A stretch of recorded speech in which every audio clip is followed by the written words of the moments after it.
Bani Israel ini ataupun ada sesetengah mereka dirujuk sebagai golongan Yahudi, dan kita perlu faham dalam agama Yahudi juga ada aliran-aliran tertentu ataupun disebut sebagai mazhab-mazhab. Antara tiga yang terkenal dalam agama Yahudi ini, pertama ialah mazhab Farisi, yang kedua mazhab Saduqi, dan yang ketiga mazhab Essens. Baik, apa beza ketiga-tiga mazhab ni? Yang pertama, bila sebut kepada Farisi, dia merujuk kepada golongan Yahudi yang beriman dengan kitab yang diturunkan oleh Allah kepada Nabi Musa, iaitu kitab Taurat.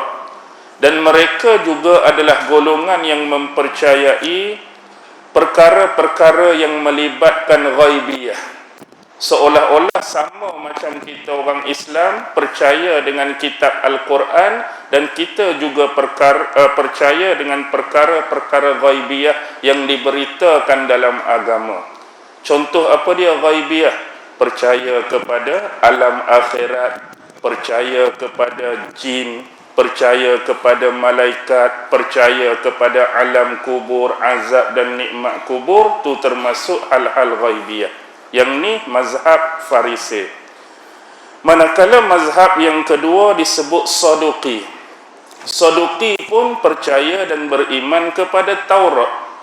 Tetapi yang jadi masalahnya, golongan Saduqi inilah yang sebelum ni banyak merosakkan ayat-ayat Taurat, iaitu golongan-golongan yang merubah-rubah, ataupun dengan kata lain menambah dan mengurangi serta menyelewengkan makna-makna tertentu di dalam Taurat.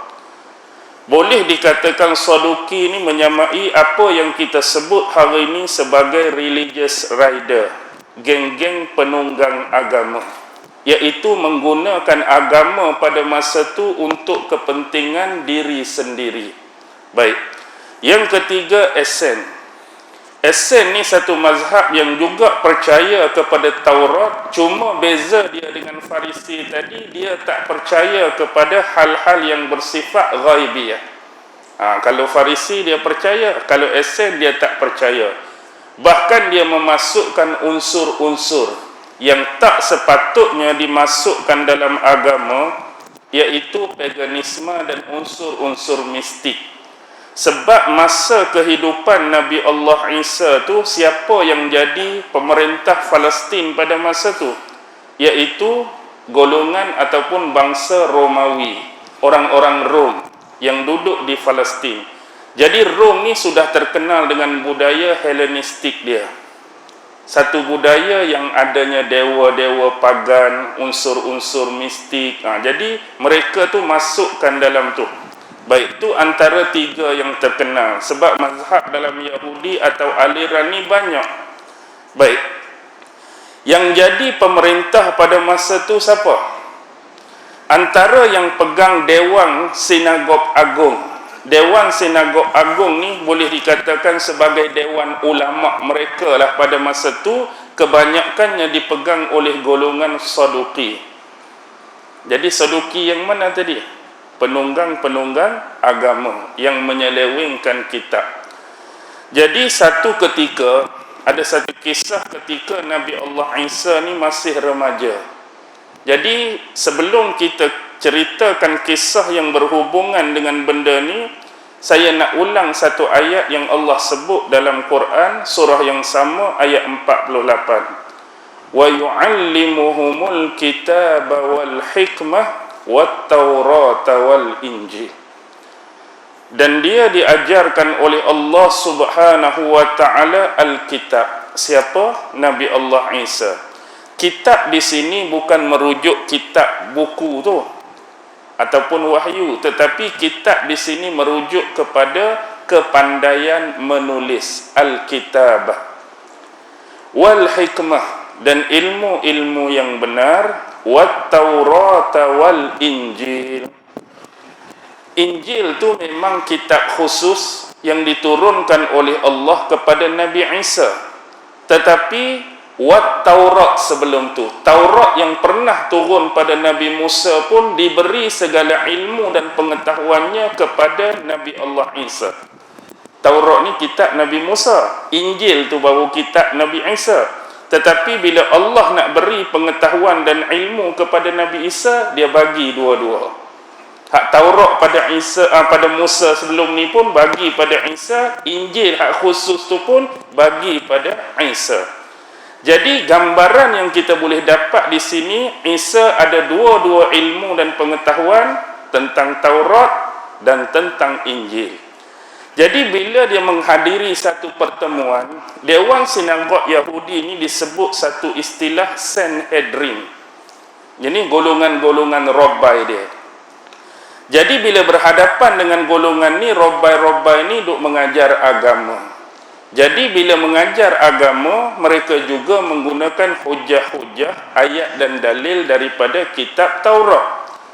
Tetapi ada sebahagian ayat yang dibaca tu bukan ayat yang asli lagi, iaitu ayat-ayat yang sudah dirubah-rubah. Mungkin ditambah atau dikurangkan makna, mungkin ayat tu betul tapi diselewengkan dia punya syarah dan pentafsiran. Jadi bila baca ayat yang tak betul, bila baca ayat yang tak kena, depan pula seorang yang boleh kita katakan hafiz Taurat, hafiz Injil. Berkebut kena tegur kat kawan ni. Hak hang baca tu bukan ayat Taurat sebenar macam ni, macam ni, macam ni. Sebagai contoh bagi nak mudah faham. Contohlah, saya bukan hafiz Quran. Tapi saya baca Quran ni, duduk depan saya ni ada 2-3 orang hak betul-betul hafiz Quran, katakan. Kita baca tu tiba-tiba tersalah baris. Patut bacaan tu baris bawah, saya pi pukul baris atas. Jadi orang hak memang hafal Quran ni angkat tangan, ustaz, minta maaf. Ayat hak ustaz baca tadi hak betulnya baris bawah, tapi tadi ustaz baca baris atas. Pasal apa dia boleh detect saya punya salah? Sebab dia memang hafiz Quran, orang hafal Quran. Jadi baris hak kita salah tu dia boleh detect. Seumpama saya nak bagi gambaran, bila orang tu buat salah pada bacaan atau tafsiran, Nabi Isa tegur.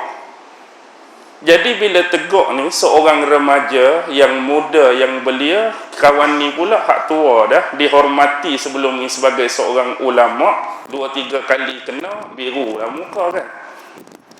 Jadi bagi dia, Nabi Isa ni merupakan satu ancaman. Satu ancaman bagi mereka.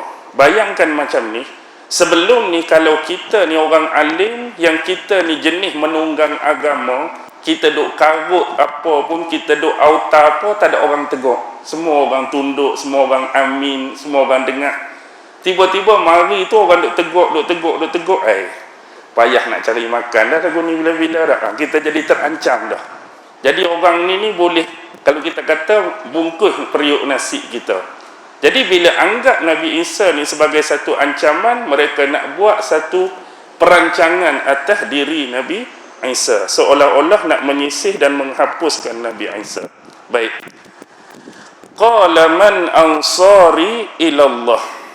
Jadi sebelum kita pergi kepada pentafsiran yang seterusnya, bila sebut pasal Rabbai tadi, ulama-ulama Yahudi ni kita panggil Rabbai.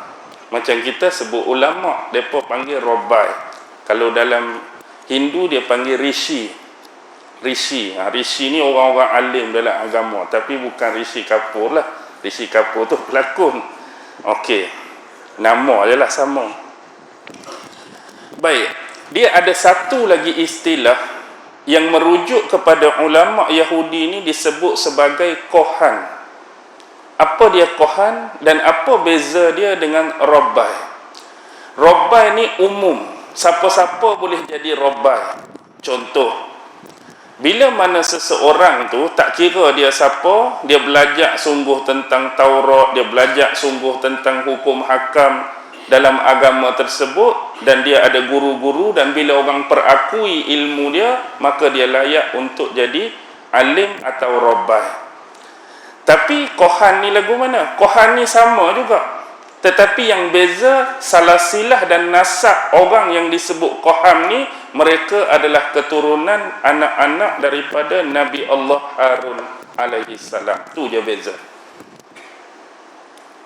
Tu je beza. Maksudnya siapa-siapa hak belajar dari keturunan anak Nabi Allah Harun sampai capai tahap ulama dalam agama mereka, mereka tak dipanggil sebagai Rabbai tapi disebut Qahan. Maksudnya kalau orang sebut Qahan tu, kita tahulah dia keturunan Nabi Allah Harun. Hak selain pada Nabi Allah Harun tu kita panggil Rabbai. Tu je, sama je, cuma istilah digunakan. Baik.